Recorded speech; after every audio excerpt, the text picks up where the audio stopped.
Hey guys, so I'm really excited to be sharing this method with you. This hair comes from Her Hair Company, which is a dope name for a hair company.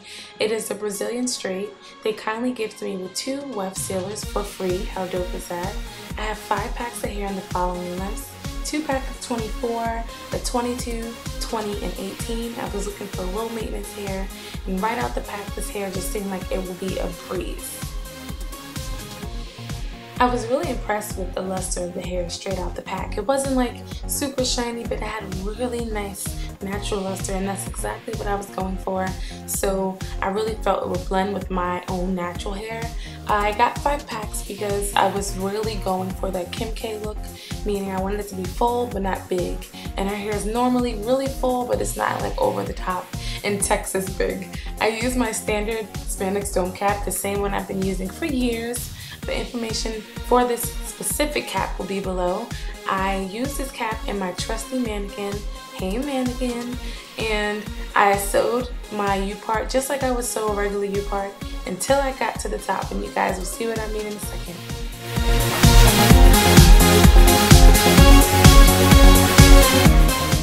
So this is how I would construct a normal U-part wig. If you are interested in seeing how I got to this point, I will post the video below for that detailed tutorial. But what I decided to do is, instead of closing it up, I decided to sew in an invisible part. And I did this because I wanted to leave as little hair out as possible. And this was the best way to blend that little piece of hair without having to glue any tracks in or do anything else. So I've measured and pre-cut pieces needed for my invisible part. What I'm going to do is penetrate the tip of this first piece just because I want it to be as flat as possible. I normally would not suggest penetrating your weft because it does encourage shedding, but in my case I know I am sacrificing my 18-inch bundle to make this invisible part work. What I'm going to do is take a tail comb and kind of trace out the center part for my invisible part. You want it to be as straight as possible, which is why I'm using the tail comb as my guide. You can use any eyeliner that's visible, or even a pencil or marker, whatever's visible enough for you to use as a guide, use it.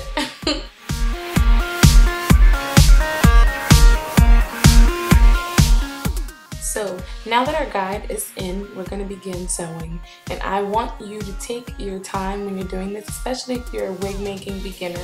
This is more for like the advanced wig makers that have mastered the art of the U-part wig. This is a little bit more advanced, and you're going into really manipulating the wig and getting and achieving the style that you want. So if you're attempting this for the first time, please take your time, because you will A, stab yourself with the needle, or B, not achieve the results you want. So there is no rush. Take your sweet time, but begin sewing your part from the drawn line outwards, and this just creates a really flat base at the part line.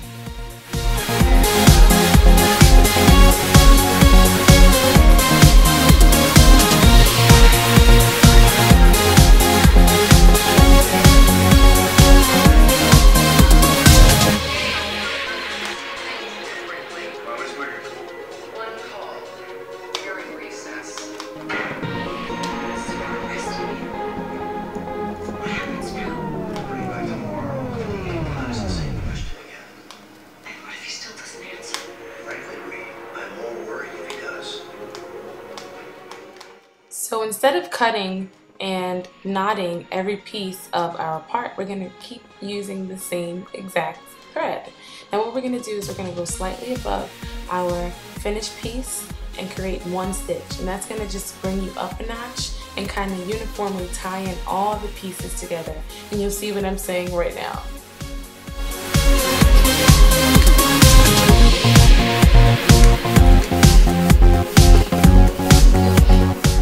I sort of hope you understood what I was saying in that last tidbit, but if not, feel free to rewind. This video is here for you. It's not going anywhere, and I just want you to really understand, you know, what I'm saying. I may not be the best teacher, but I just really try to share my tips and tricks, and always rewind. Even if you have to mute me and just really just pay attention and watch, rewind. Feel free to do so. I'm a visual, so I really just have to see something and practice, and I got it. So feel free to practice, get a little test dummy and a wig cap, and I'm telling you, this will be a piece of cake.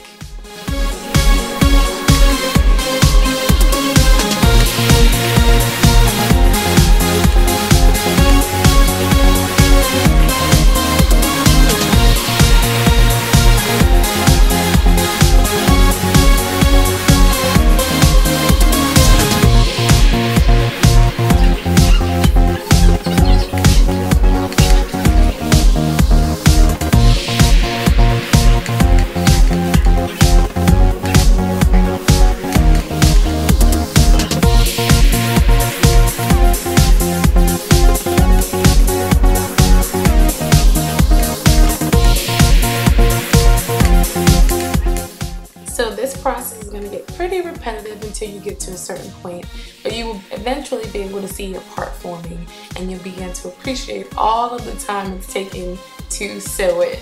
So just be patient, follow the same steps until you get to a certain point. I like to work on side A and then work on side B so that I'm done at the same time, instead of having to do one whole side at one time and one whole side after. Working on both sides kind of keeps you in sync, and you'll be done as soon as you know it.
So now you can sort of see the part forming. Isn't it gorgeous? Now just imagine your hair, a little piece of hair lying on top of that. You won't see any tracks, so the blending will be perfect.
I'm working on side B, and I'm going to repeat the same exact steps. Don't worry if your pieces are like a little too long or, you know, a millimeter off. It's really not that serious. This will be covered up anyway. The hair will kind of become a curtain and you won't see any tracks. So even if it overlaps or it's not long enough, don't fret. It'll be covered.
Now this is when the traditional method of invisible parting comes into play. What we're going to start to do once we get to the top of our drawn line is start laying our tracks at an angle, and this is going to create a triangle once we start closing it.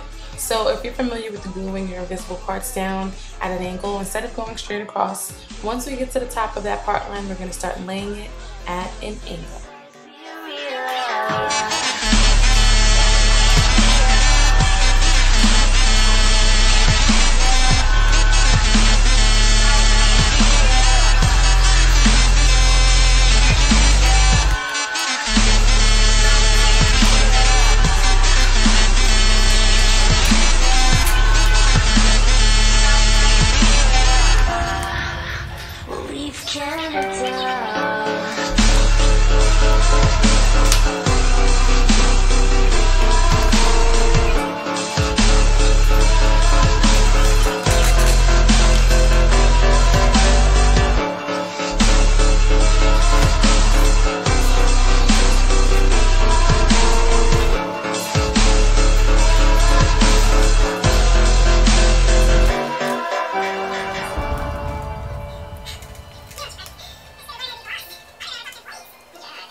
Sides, you can keep it pretty even and really track how your closure will look. You really want it to be centered because you don't want it to be off, trust me, you just don't.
close up. And then once I get to the top of this triangle, that little tiny piece, I'm going to keep sewing, but what I'm going to do is just grab a few strands of hair from both sides of the top of my part and just kind of hide the track a little bit.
I just took my scissor and cut along the green line that I drew earlier, and this is the finished result. I'm really happy with it. I would just say make sure you keep your spacing at a minimum, because when you do comb it over, you want it to look as natural as possible and fall like a natural part. And I'm just really happy. This is exactly what I was going for. I wanted to be able to manipulate the top of my hair, or aka the crown of my head, and get a lot of volume and tease it, and this is perfect. I'm really, really happy.